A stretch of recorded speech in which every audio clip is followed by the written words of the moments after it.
Christmas is like going back into the environment where you were wounded the most as a child, an environment that was not safe for you, an environment that you barely survived with all kinds of survival skills that have messed you up in adult life.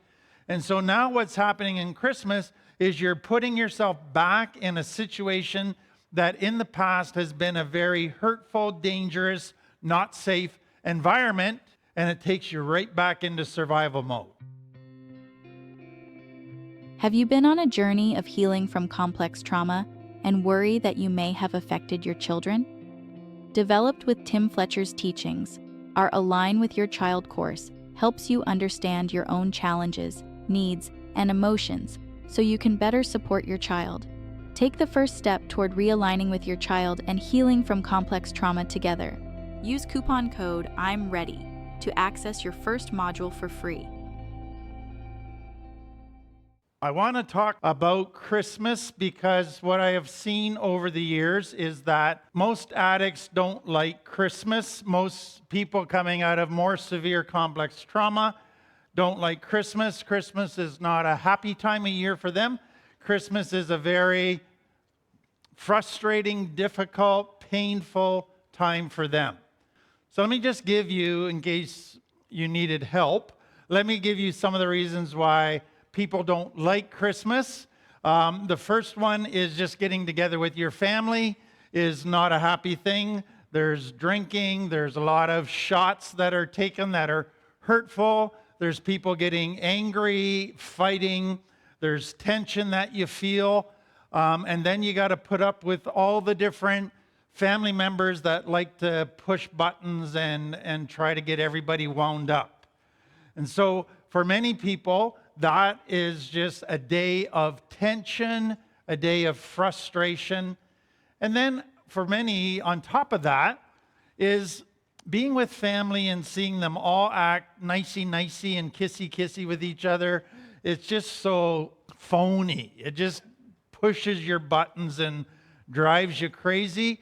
And you just want to say, why are you guys so fake? You're sick. Admit it. But you know, if you said that, probably wouldn't go over very well. But what I want you to understand for people from complex trauma is this, that Christmas is like going back into the environment where you were wounded the most as a child, an environment that was not safe for you, an environment that you barely survived with all kinds of survival skills that have messed you up in adult life. And so now what's happening in Christmas is you're putting yourself back in a situation that in the past has been a very hurtful, dangerous, not safe environment, and it takes you right back into survival mode because there's a very good chance you could get hurt again. So you go in with your guard up, walking on eggshells, and you cannot enjoy Christmas in that kind of posture. And many of you relate to that, and you're probably struggling with that right now. But that's only part of what makes Christmas so difficult. Many of you, it just takes your stress, which is already high, and makes it even higher. Because now you got to do extra activities, kids stuff at school, other things. And then there's all the unspoken expectations about you got to give gifts for all these people. And that costs money.